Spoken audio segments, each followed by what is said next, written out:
Mapagpalang araw sa bawat isa at isa na namang linggo ang ipinagkakaloob sa atin ng Diyos upang tayo ay magtipon sa kanyang harapan sa pamamagitan ng social media or internet. Purihin ng Diyos sa kanyang katapatan at patuloy siyang nagkakaloob ng mga pamamaraan upang tayo ay hindi matigil sa panambahan sa kanyang pangalan. Bakit ka nga ba nakaganyan? Bakit ako nakaganito, nakasuotan? Ang buwan ng Agosto ay nakaugalian na ng aming simbahan na i-celebrate o bigyan ng selebrasyon ang ating pambansang wika, no?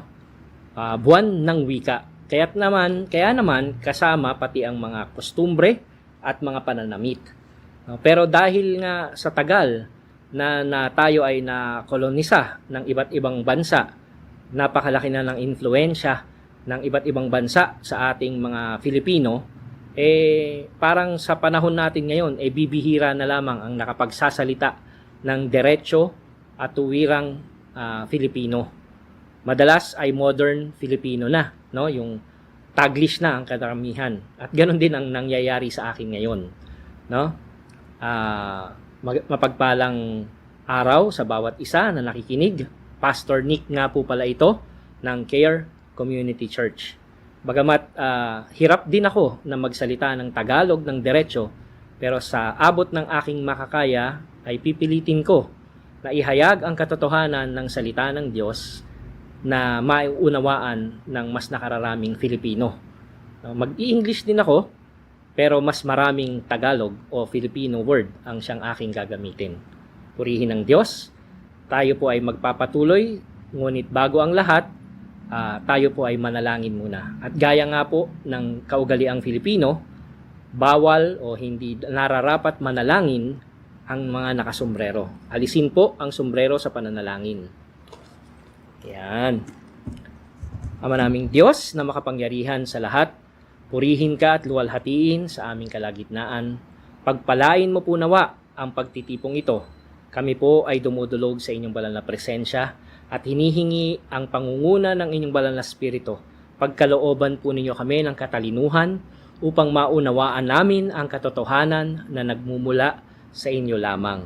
Ipagkaloob po ninyo sa amin ang kapayapaan ng aming mga kaisipan upang mas lalo po naming manamnam ang mensaheng ipinagkakaloob ninyo sa pamamagitan ng katotohanan ng inyong salita.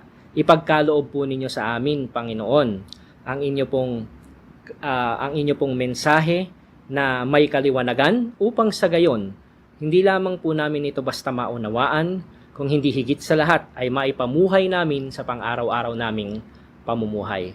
Maraming salamat po sa napakagandang pagkakataon na pinagkakaloob ninyo sa amin upang hindi lamang basta matuto, kung hindi mamuhay ng ayon sa inyong kalooban at kaluwalhatian. Pagpalain po ninyo ang inyong salita. Pagpalain po ninyo ang bawat isa na makaririnig ng inyong salita. Pagpalain po ninyo ang pagtitipon ng inyong mga hinirang sa araw na ito. Salamat po ng marami. Ito ang aming dalangin sa ngalan ni Kristo Jesus. Amen at amen. Purihin ng Diyos. Magandang umaga sa bawat isa na nakikinig, nanonood ng atin pong pagtitipon o ng atin pong fellowship, ika nga. Purihin ng Diyos at tayo na naman ay pinagkalooban ng isa na namang araw o isang linggo ng pagtitipon para sa kanyang kaluwalhatian. Sa araw na ito, pag-aaralan natin ang talata na nagmumula sa aklat ng unang Pedro, 5, talata 10 hanggang 11, at ito ay may kinalaman sa mga pagdurusa ng mga Kristiyano dahil sa tinatawag na persecution ng Roman Empire. No? Ang mga Kristiyano noon ay pinagbabawalan na magtipon, pinapatay sila kapag sila ay nahuhuli na Kristiyano. No? Malaman lamang na sila ay Kristiyano ay papatayin sila. O kung hindi man sila papatayin, pahihirapan sila ng sobra-sobra and in the end, namamatay din sila dahil sa hirap. Pero merong encouragement o salita ang Diyos na inihayag para ang bawat individual na makaririnig ng kanyang mensahe ay magkaroon ng encouragement o kalakasan ng kalooban Ito ay pinadaan sa pamamagitan ni Apostol Pedro. At hayaan po ninyo na basahin ko ito sa aklat ng unang Pedro, 5:10-11 sa Filipino version. At ito po yung sinasabi. Pagkatapos ninyong magdusa ng kaunting panahon, ang Diyos na pinagmumulan ng biyaya at tumawag sa inyo na maging kabahagi ng kanyang walang hanggang kaluwalhatian kay Kristo Jesus, ang siya ring magpapanumbalik, magpapatibay at magpapalakas sa inyo. Sa Kanya ang kapangyarihan magpakailanman. Amen. So, gaya nga ng nasabi ko, ang konteksto nito o ng passage na ito ay patungkol sa pagdurusa dahil sa persecution, no? Ano naman ang kinalaman nito ngayon sa panahon natin? Bagamat wala tayong persecution na natatanggap, pero ang pagdurusa ay realidad sa buhay ng bawat individual, hindi lamang sa mga Kristiyano, lalong-lalo na sa panahon na ngayon na mayroong pandemya at tayo ay apektado, lahat sa atin ay apektado.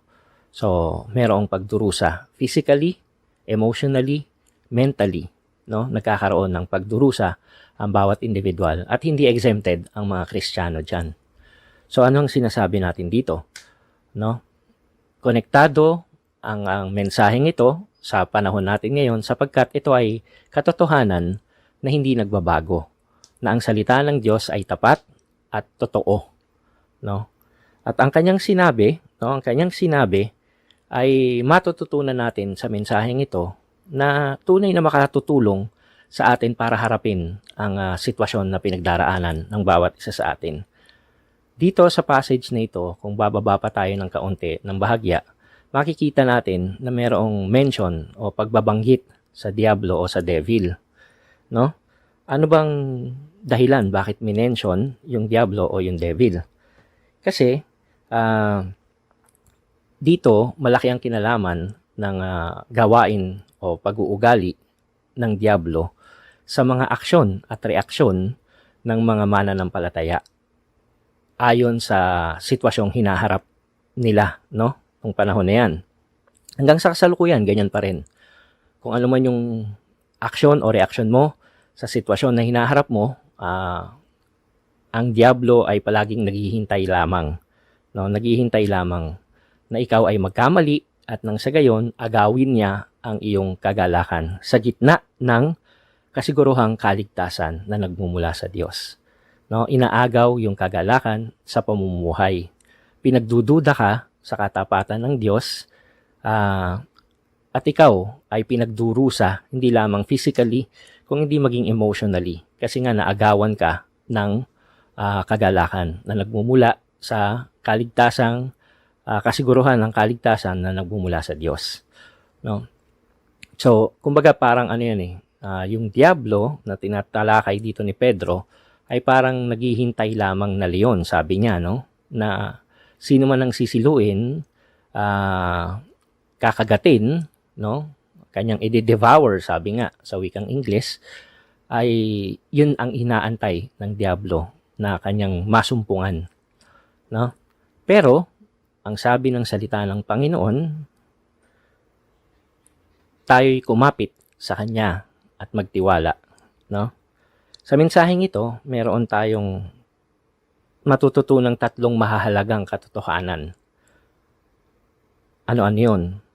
Una, lahat ng bagay ay panandalian lamang. Maging ang ating paghihirap. No? Lahat ng bagay ay panandalian lamang, maging ang ating paghihirap. No? So, ano man ang pinagdaraanan mo sa buhay mo ngayon, no, ito ay panandalian lamang, temporary lamang. Yung buhay nga may hangganan, yung kagalakan may hangganan, yung lalong-lalo na din yung pagdurusa, meron ding hangganan. No? At ito ay itinalaga ng Diyos kung kailan matatapos. No? Ang hangganang ito ay nakatalaga na noon pa mang unang panahon o bago pa man likhain ang sanlibutan, meron ng timetable ang ating Diyos. No? Kaya niya nasabi dito na panandalian lamang ang lahat ng bagay sa mundong ito. Kaya nga lang sinabi sa Ecclesiastes o sa mga ngaral, there is a time for everything, o sa wikang Tagalog, may oras na nakatakda para sa lahat ng gawain dito sa mundo.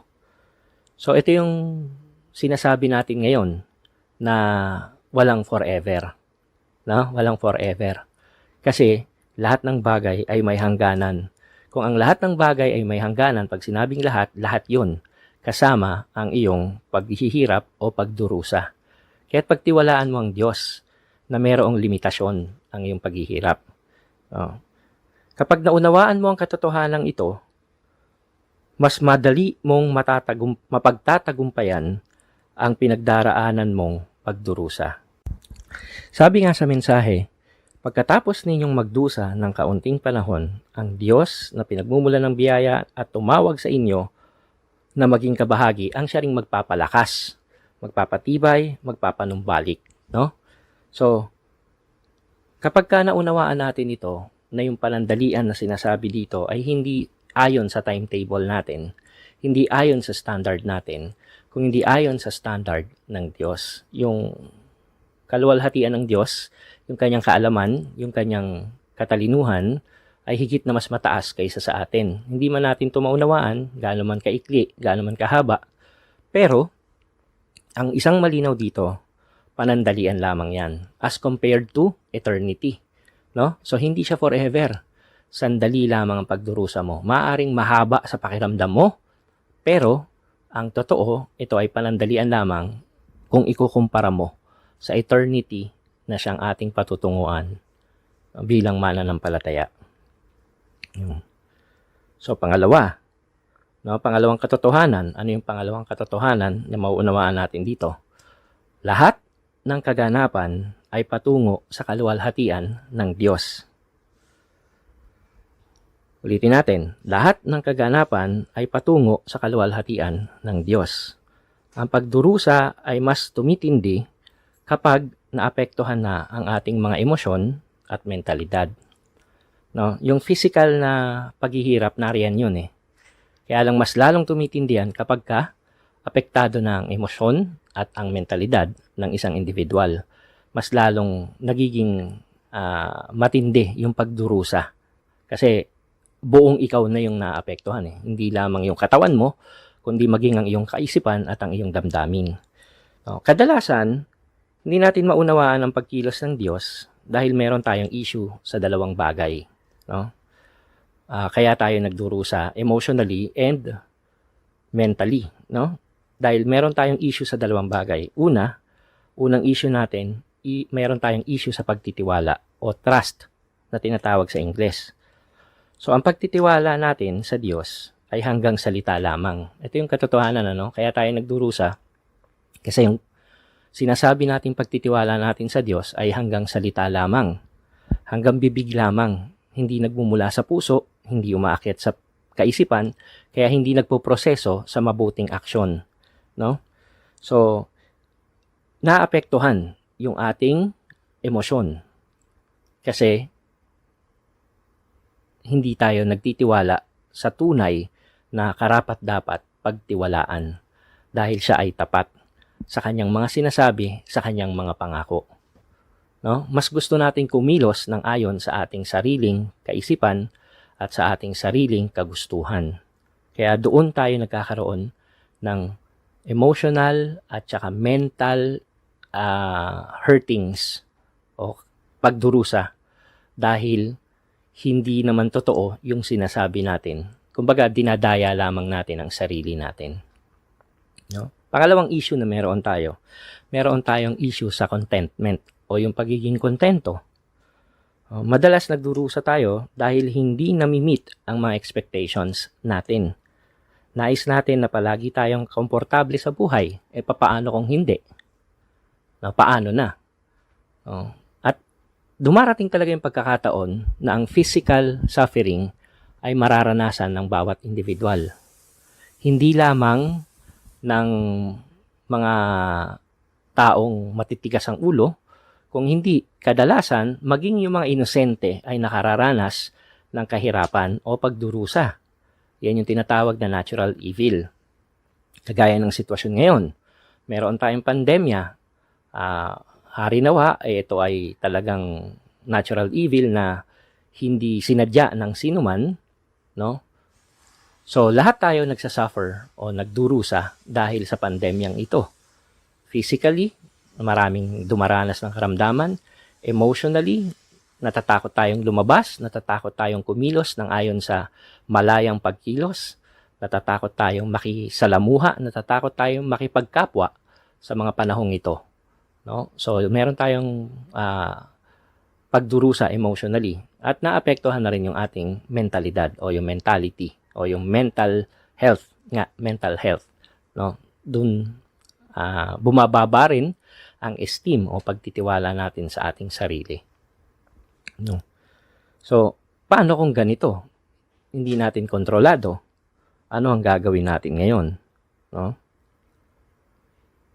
So, diyan na nade-develop yung tinatawag na pagrereklamo, no? Paghahanap ng wala, papasakit sa sarili na piliting makuha yung tinatawag na imposible, no? Nais nating abutin kung ano man yung imposible. Kaya nga tinawag na imposible dahil hindi natin kayang abutin. Ang Diyos lamang ang may kaya ng tinatawag na imposible. Tayong mga nilalang ay hindi natin kayang abutin ang tinatawag nating imposible. Kahit anong pagpapakasakit, kahit anong galing, kahit anong talento, kahit anong resources meron tayo, hindi natin maaabot ang imposible. No? So, dahil sa kagustuhan natin maging sentro, kagustuhan nating maging komportable, kagustuhan nating maging angat at mas mataas sa ating sitwasyon sa lahat ng oras at pagkakataon, bagamat nakatalaga na dapat nating pagdaanan ang sitwasyong ito, pinipilit natin na pahirapan at pasakitan ang ating sarili kahit na gawin pa natin ang imposible. No? Kaya tayo nagdurusa kasi pinipilit natin kung ano yung gusto natin emotionally and mentally. No? Sabi nga ng Romans chapter 8 verse 28 o Roma, sa aklat ng Roma 8:28, at alam nating ang Diyos ay gumagawa ng lahat ng bagay para sa ikabubuti ng nagmamahal sa Kanya. Sa kanilang mga tinawag ayon sa Kanyang layunin. No? So, lahat ng nagmamahal sa Diyos. Babalik tayo sa issue of trust. Hindi tayo nagtitiwala sa Diyos. Hindi tayo nagmamahal ng totoo sa Diyos dahil hindi tayo nagtitiwala. So, yun na kagad, no? Alam na natin kagad kung ano ang problema dahil hindi tayo tunay na nagmamahal sa Diyos.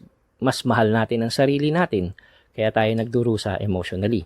Pero kung iibigin natin ang Diyos ng bukal sa kalooban at totoo, no? Sa sinasabi mo na nagtitiwala ka at nagmamahal sa Diyos, then lahat ng bagay ay aayon sa Kanyang layunin. Lahat ng bagay ay para sa ikabubuti ng nagmamahal sa Kanya. Maaring ang sitwasyon na pinagdaraanan mo ngayon ay naiisip mo na hindi kumikilos ang Diyos para sa iyo. Pero, ito yung katotohanan. Patuloy na kumikilos ang Diyos sa iyo mismo. Hindi man para sa iyo, pero kumikilos ang Diyos sa iyo mismo. Parang sa kaso ni Pablo, yung kanyang tinik sa laman o yung thorn in the flesh. Hindi kumilos ang Diyos para sa kanya, pero patuloy na kumikilos ang Diyos sa buhay niya o sa kanya. Anong sinabi ng Diyos sa kanya nung 3 beses niyang hiningi na alisin ang kanyang thorn in the flesh o yung tinik sa laman?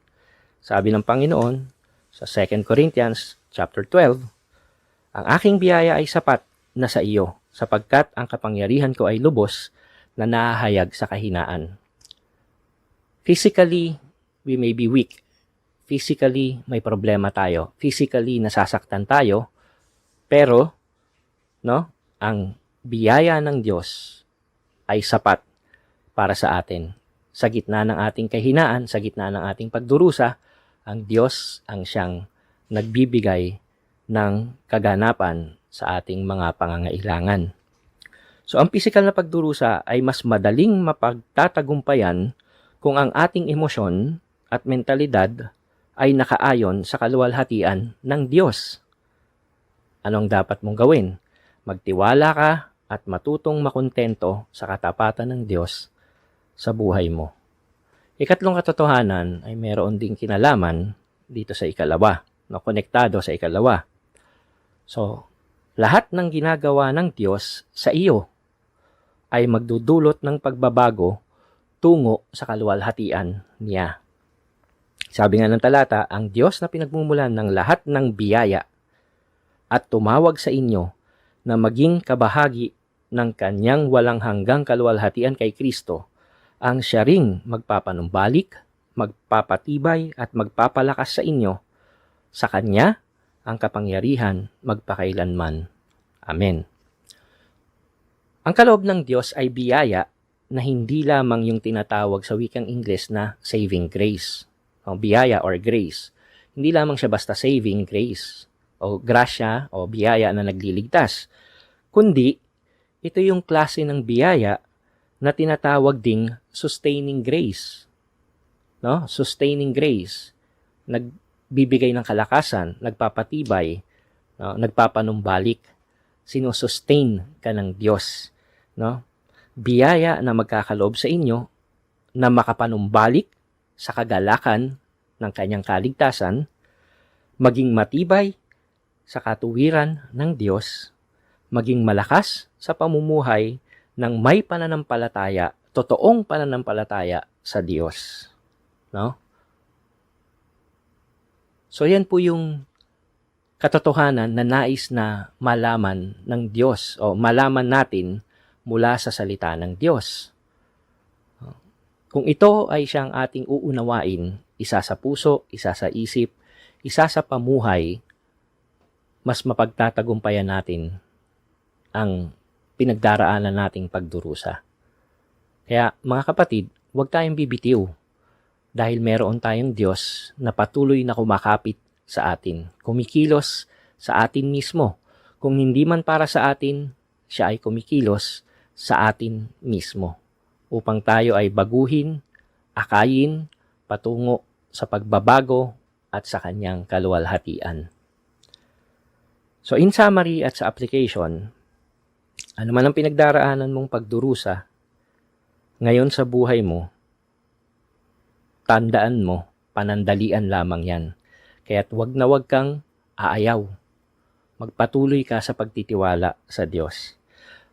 Maaring hindi mo nararamdaman ang pagkilos ng Diyos para sa iyo, pero parati siyang kumikilos sa buhay mo. No? Yun ang kasiguruhan, kasama mo ang Diyos anumang pinagdaraanan mo. Kumikilos ang Diyos sa iyo mismo para ikaw ay panumbalikin sa kagalakan ng kanyang kaligtasan, pagtibayin sa kanyang katuwiran, at palakasin sa pamumuhay ng may pananampalataya. Ito yung kanyang katotohanan. Sa kanya ang kapangyarihan magpakailanman. No? Hindi natin kayang lagpasan ang pandemyang ito ng sarili lamang nating lakas, ng sarili lamang nating talino. Lahat ng eksperto, wala pang kakayanan sa mga oras at panahong ito na solusyonan ang problemang pinagdadaanan ng buong mundo. Pero iisa ang sigurado, meron tayong Diyos na masasandigan na siyang magpapanumbalik, magpapatatag at magpapalakas sa bawat isa sa kanyang mga hinirang. At ikaw yun, kapatid. Ikaw ang kinakausap ng Diyos ngayon. Magtiwala ka na ang lahat ng bagay ay may hangganan, na ang lahat ng kaganapan ay para sa kanyang kaluwalhatian, na siya ay kumikilos sa buhay mo patungo sa kanyang kaluwalhatian at inihahatid ka niya patungo sa kanyang kaluwalhatian. Purihin ng Diyos. Pahintulutan mo na sa araw na ito, sa oras na ito, ipanalangin ko ang nararamdaman at nararanasan ng bawat isa sa inyo. Tayo po ay yumuko at magpasalamat at humiling sa ating Diyos na tapat.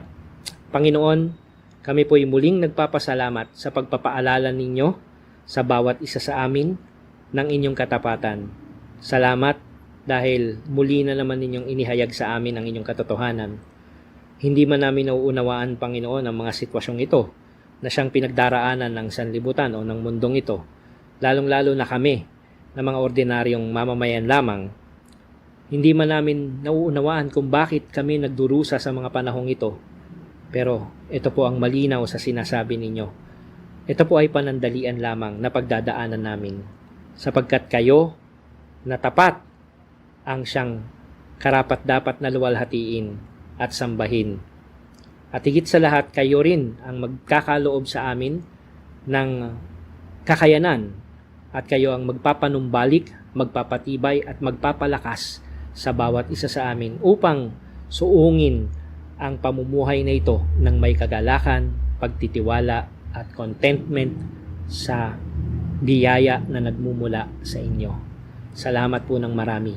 Dalangin ko, Panginoon, na ang bawat individual na nakikinig sa oras na ito, lahat ng nakararanas ng pagdurusa, lahat ng nakararanas ng kahirapan sa mga oras na ito, Panginoon, yakapin po ninyo ang kanilang mga damdamin, ipadama po ninyo sa kanila ang inyong katapatan at nawa ang katotohanan ito ng inyong salita ay maghari sa kanilang mga puso at kaisipan at ituon nila ang kanilang mga pagtitiwala sa inyo upang sa kanilang mga pamumuhay ay maranasan nila ang inyong pagmamahal. Maging kontento nawa ang bawat isa sa amin sa inyo pong pamamaraan at pagtiwalaan namin ang inyong pagkilos sa buhay namin. Panginoon, dinadalangin namin ang buong mundo. Dalangin namin, Panginoon, na ang bawat eksperto sa pandemyang ito o sa mga viruses nawa ay makahanap na ng solusyon o ng kagalingan o ng vaccine para po sa ganun ay manumbalik na ang amin pong mga pamumuhay sa dati naming nakagawi ang pamumuhay. Kung ito man ay magiging new normal, pahintulutan ninyo, Panginoon, na ang inyong kalakasan ay mapa sa bawat isa o mapa sa bawat individual na maranasan, Panginoon, ang pagpapala ng kalusugan na nagmumula sa inyo. Gumamit po kayo ng mga eksperto, ng mga medisina, at pahintulutan ninyo na mahanap na ang solusyon sa problemang ito. Dalangin namin ang bansang Pilipinas, ang aming pong government, Panginoon. Tulungan po ninyo na matulungan ang bawat individual na may pangangailangan. Kung sino man po yung mga nananamantala sa mga oras na ito, Panginoon, sawayin po ninyo sila at huwag niyo pong pahintulutan na maghari sila sa aming pong bansa na patuloy nilang gawin ang mga masasamang balak nila. Bagkus, baguhin po ninyo sila. Kung hindi na po talaga sila magbabago, Panginoon, kayo po ang magpalit sa kanila at magtalaga kayo ng mga individual na tunay na tutulong sa pangangailangan ng mga Filipino. Lord, kami po ay nagtitiwala sa inyo. Dalangin ko po ang bawat miyembro ng Care Community Church. Katagpuin po ninyo ang mga pangangailangan ng bawat isa sa amin, physically, emotionally, mentally, lalong-lalo na spiritually. Lord, provide for each and every one of us sa bawat pangangailangan namin, pagkalooban po ninyo kami. Panalangin ko rin po ang mga mahal namin sa buhay. Hayaan po ninyo, Panginoon, na kung paano namin nararanasan ang biyaya na nagmumula sa inyo, nawa ay patuloy din naming maihayag sa kanila ang inyong grasya at biyaya at maranasan din po nawa nila ang biyaya na nagmumula sa inyo sa kanilang mga pamumuhay. Iligtas mo rin po sila, Panginoon, sa tiyak na kapahamakan at gayon din sa maaaring epekto na dulot ng pandemyang ito sa kanilang mga pamumuhay. Dalangin namin, Panginoon, ang inyong kaluwalhatian nawa ang patuloy na maghari sa buhay namin. Lord, kayo na po ang manguna sa aming mga pamumuhay. Salamat po ng marami. Ito ang aming dalangin sa ngalan ni Kristo Jesus. Amen. Purihin ng Diyos, mga kapatid, at luwalhatiin natin siya sa ating mga pamumuhay. Magandang umaga sa bawat isa sa inyo. At kung sino man ang may nilanais o may mga concerns na ipanalangin, magpadala lamang po kayo ng mensahe sa aking messenger o kay Pastor Kyle. mag-text kayo sa aking cellphone number at pagtulungan po natin sa panalangin.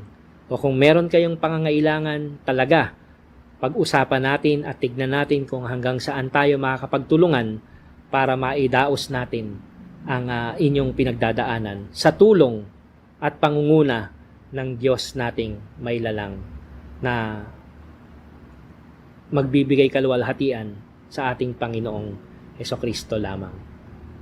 Magandang umaga and God bless you all. Again, ito po si Pastor Nick ng Care Community Church. God bless you all.